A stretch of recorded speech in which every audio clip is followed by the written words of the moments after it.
from here, UIUC, and he's a student in Marcus News Group. He's going to talk about QMPI.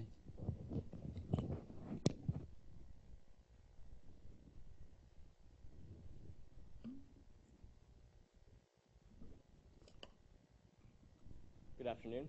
Thank you for coming. My name is Alex Brooks. The title of my presentation today is QMPI, Library for Multi-Thread MPI Applications. This project is being worked on by myself, another student, Hong Bu Dong, and Dr. Mark Sneer, and is also in collaboration with Sandia National Laboratories. The outline of my presentation is as follows. First, I will discuss some of the motivations of this project.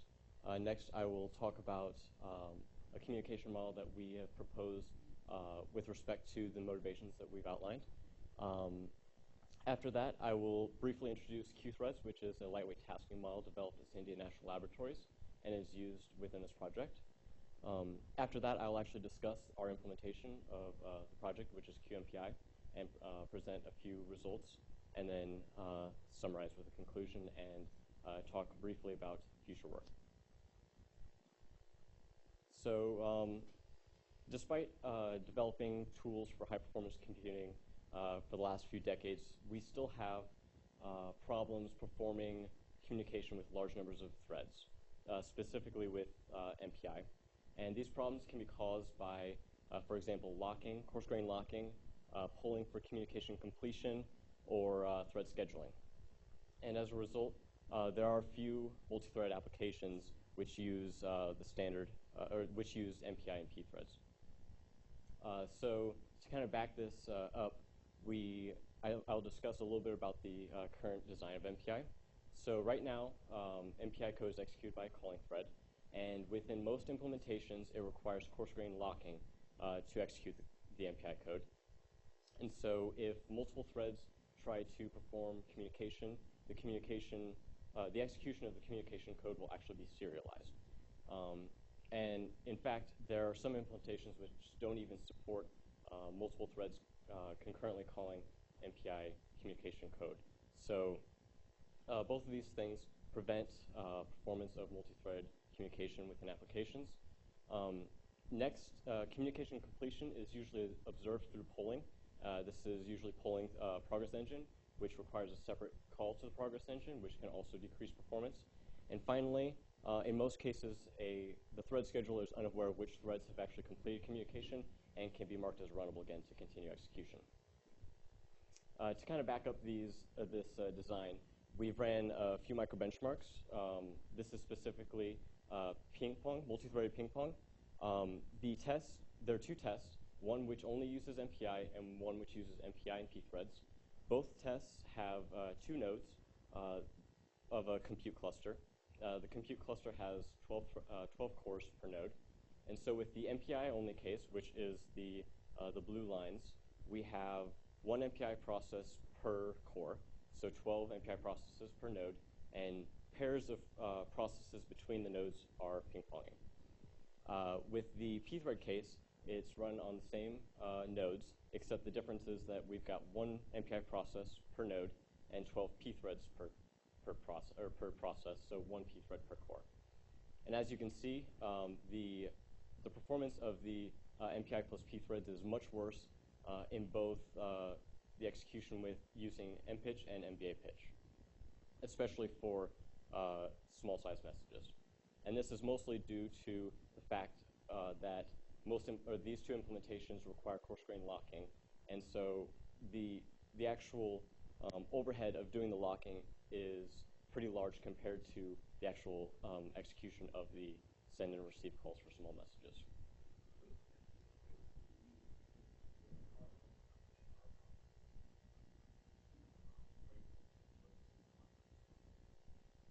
This is just a standard MPitch 3.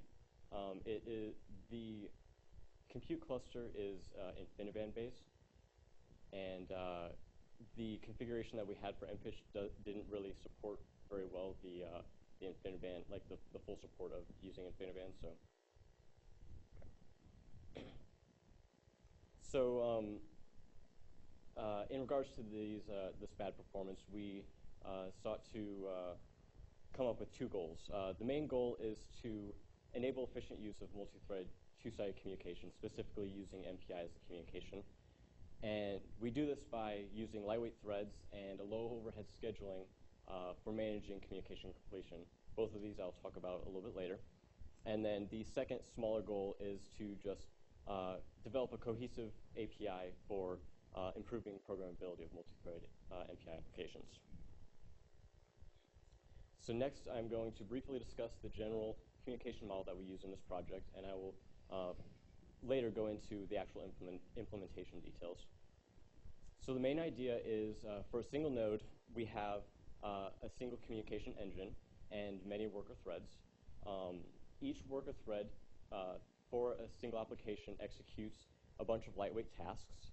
If a task needs to perform communication, then the worker thread will send information to the communication queue, and the task will be preempt.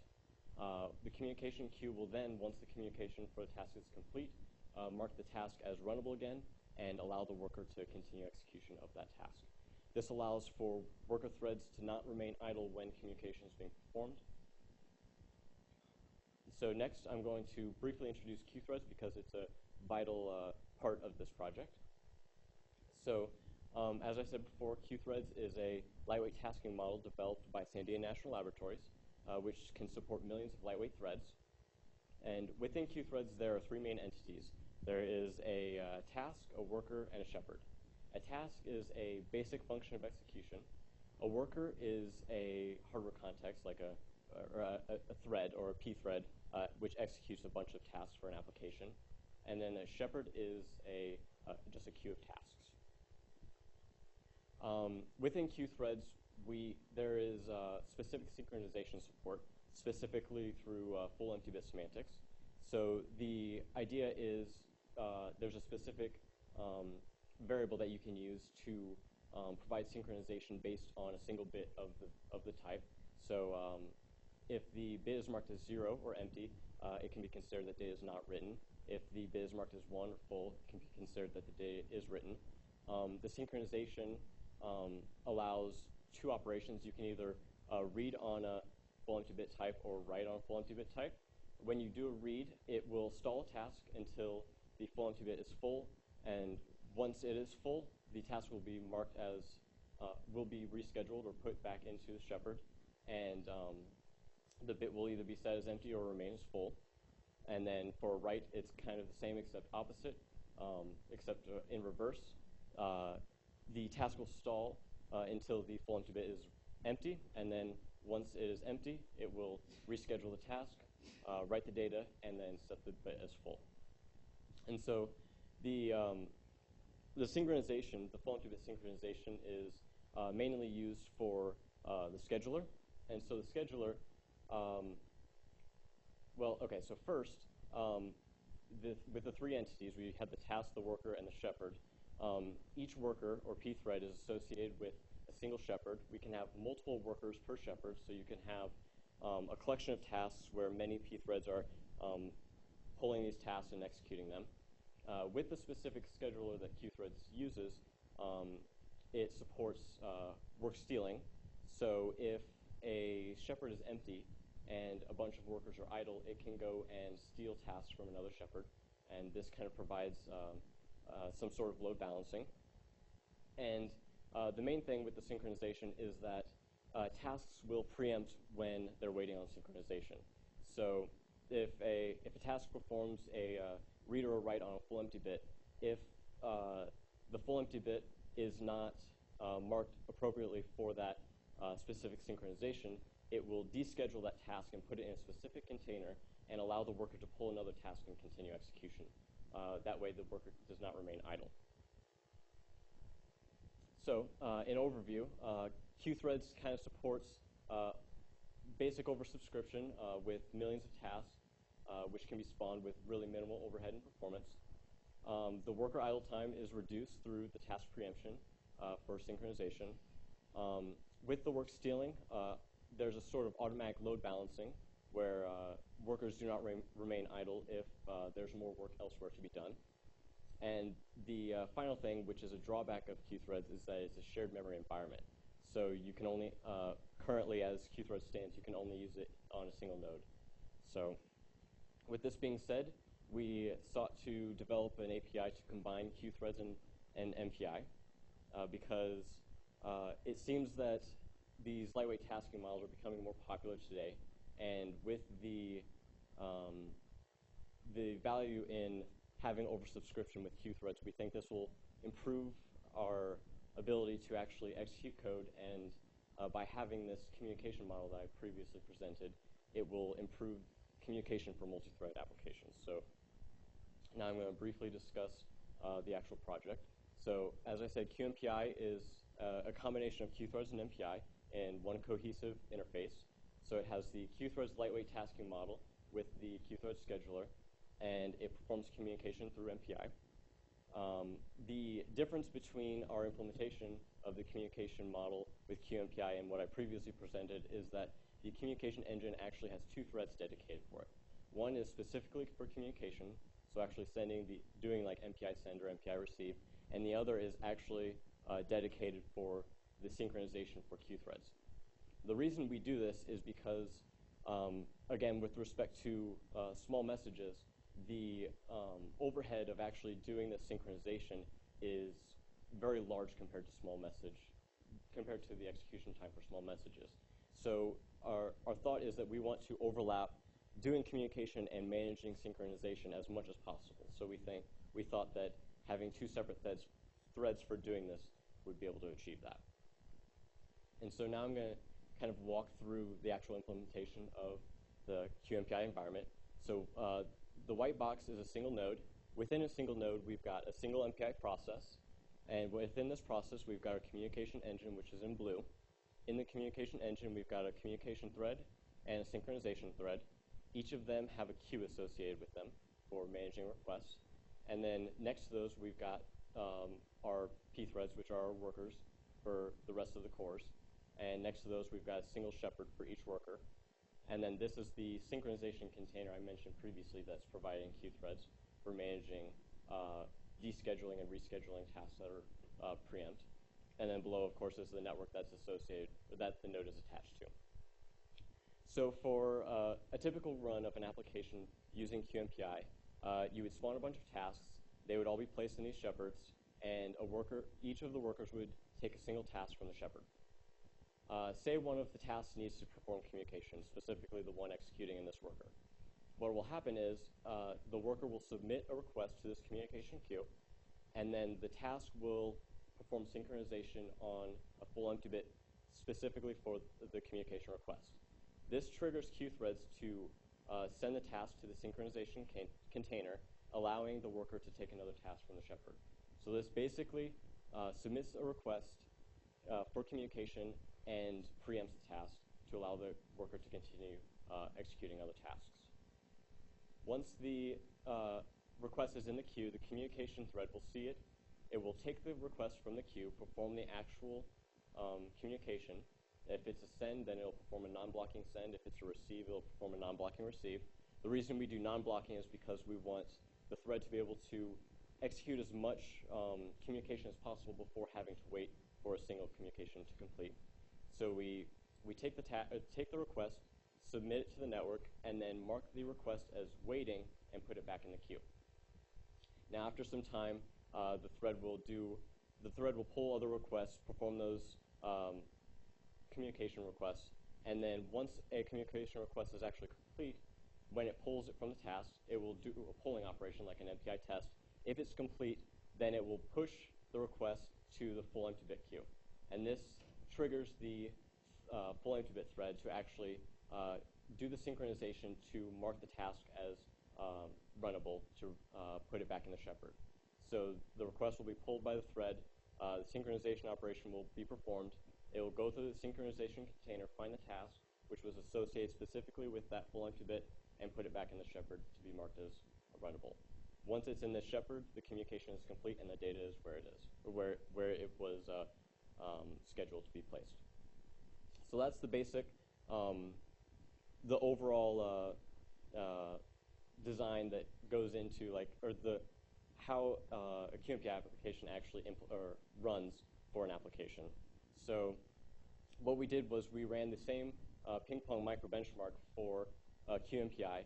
The blue and the red lines are still the MPI only and the MPI plus pthreads case, and the green is the QMPI case. It's the same test, so using 2 nodes, 12 cores per node. The only difference is with the QMPI case, since we require 2 threads for the communication engine, we actually only run 10 workers. So we've got 10 ping pongs rather than 12. But despite this, we see that the performance in both cases is much better than the MPI plus pthreads case for almost all message sizes, especially for small message sizes. I'm sorry? Sorry. Blue is MPI only, red is MPI plus pthreads, and green is QMPI. Sorry. I should have placed the legends there. And then on the x-axis is the message size in bytes, and then the y-axis is the bandwidth in megabytes per second. So the performance of QMPI in this these ping pong micro benchmarks seem pretty good, but the problem is this communication model is not always beneficial for all applications. Specifically, if an application has very little overlap in communication, there's not really going to be any benefit of using QMPI unless it's easy to oversubscribe, unless it's easy to convert the coarse-grained threads into smaller, fine-grained tasks that can then be that we can benefit directly from having the oversubscription ability in Q-threads. So other than that, the target application of QMPI is basically when we've got a lot of threads trying to do communication at once, or at least multiple threads doing communication at once. And this is mainly seen through when we've got applications that do bulk synchronous communication. So like if we've got specific phases that do a bunch of communication and then other phases that do calculation or whatever. So what we did was, since the ping pong micro benchmarks don't really represent how well QMPI could perform on regular applications, we tried to run it on we did run it on a simple experiment, which is a 5-point stencil computation. The experiment doesn't actually do any useful calculation, but it is there just to simulate having this communication phase with other phases. So this experiment specifically has 3 phases. There's a send phase, a receive phase, and a compute phase. The send will send the edges to the respective neighbors. The receive phase will receive the edges for the respective neighbors, and then the compute phase will actually update the cells locally. So a basic stencil computation. And we ran results for QMPI and MPI plus pthreads. The implementations are exactly the same, except for how many tasks we spawn in the QMPI case is different for how many threads we use in the MPI plus pthread case. However, the number of workers in the QMPI case is the same as the number of pthreads. So the graphs show the execution time for send phase, receive phase, and calculation phase in terms of microseconds, with the x-axis as the grid size. And that means, for example, a grid size of 120 means the entire grid was 120 by 120. And so we ran it.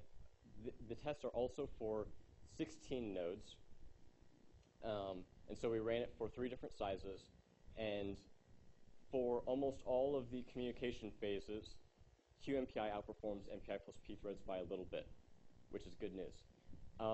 The bad thing that you might see is that the calculation phase for QMPI is actually worse. And the reason for this is due to the synchronization in the calculation phase. So inside the calculation phase, we have to do all the updates, but not actually commit the updates until after everyone is done. So this requires some sort of synchronization to prevent anyone from updating prematurely.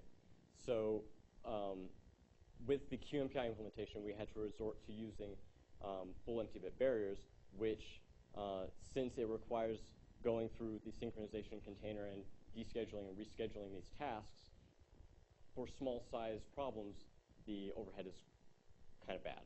But yes.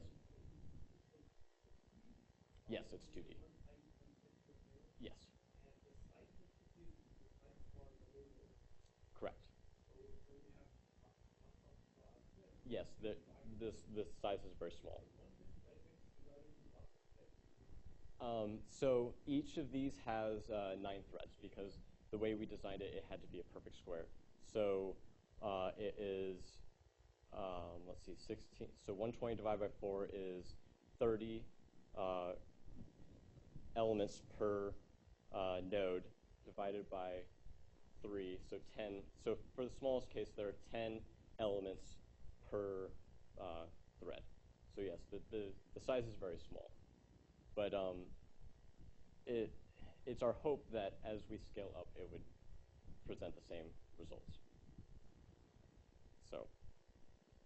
So in summary, as I previously mentioned, we still have problems doing multi-threaded communication for large numbers of threads concurrently.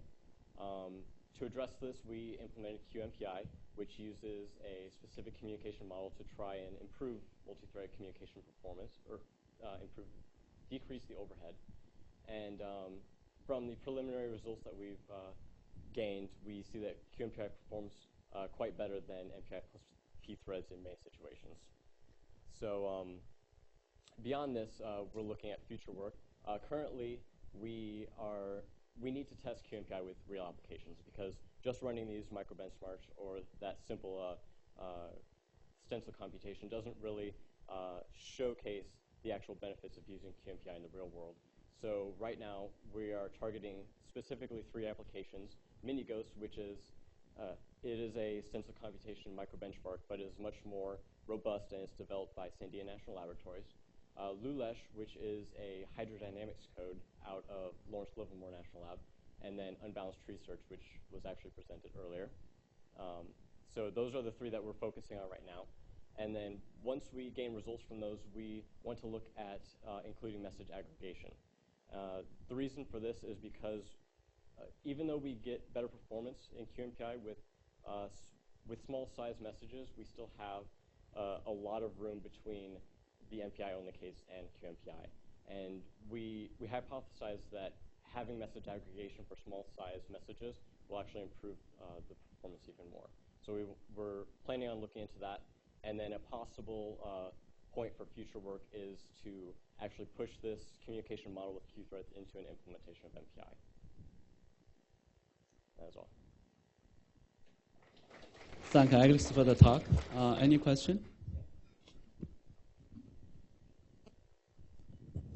So interesting work. I was curious, which part of the software stack takes care of storing the state of a task when it's preempted?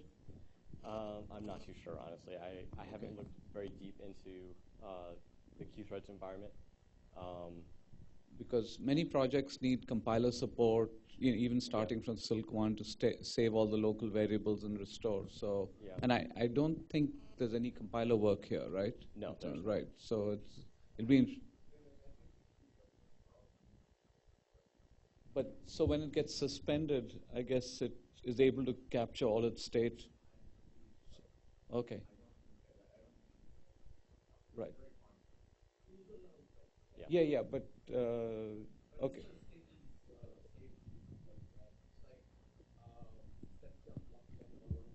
I see. Okay, that would be interesting. Yeah.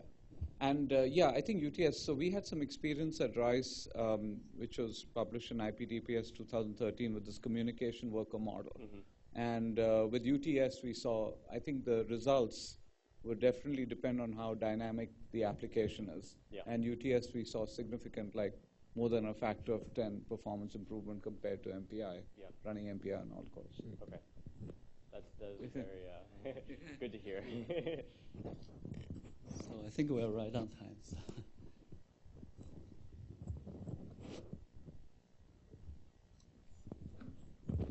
So how does this work compare with the endpoints work that's being done in the MPI forum being led by Jim?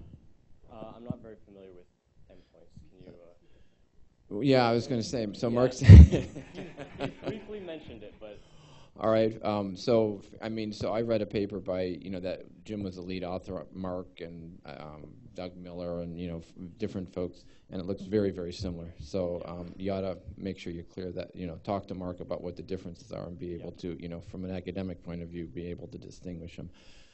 So let me start off with another positive comment. You said you weren't sure, except in applications where you have oversubscription, that this would be beneficial. There is another use case that this type of work is helpful for, and that is when you need more than one core to drive the network. In other words, when you need to get lots of cores involved for slightly smaller messages, if the underlying MPI runtime can't help out, this type of technology, whether it's the endpoint work that Jim is leading or the QMPI work, would be beneficial. Having said that, however, let me ask you another question, and that is, like I indicated a couple years ago, about 4 or 5 now, the Argonne MPitch team undertook trying to decompose some of these coarse-grained locks for being able to efficiently run on BlueGeneQ. And your work and the endpoints work, to a lesser extent, kind of treat this as a fixed entity. So one of the problems I have with this work is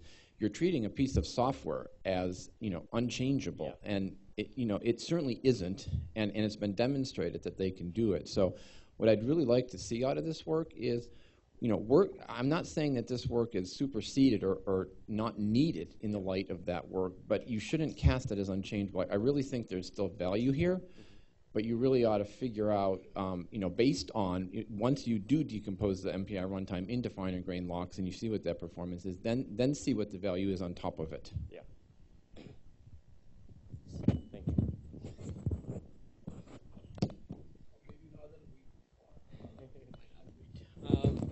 So another kind of, heck, I don't know why you're getting the same type of questions. You should look at AMPI and compare, although this is not a parochial question. I think AMPI can benefit from some of the stuff that you're doing here. AMPI is, for those who are not familiar, is a MPI implementation on top of Charm++, and it basically is oversubscription based. Charm++ is oversubscription based, right? And so there are lots of user level threads that are doing sends and receives. And I think, for one thing, that can benefit from the compiler support that Vivek talked about too. We all use ucontext, ucontext, what? I keep mixing up. What context threads? Get context, set context, or set jump, long jump type of things, which saves all registers. I remember Qthreads had an idea for saving only the required register somehow without compiler support. So that might be beneficial there as well. But anyway, my question was about, have you looked at AMPI at all? We have not. We've looked a little bit at Habanero CMPI because it seems to correlate pretty closely to what we've been working on.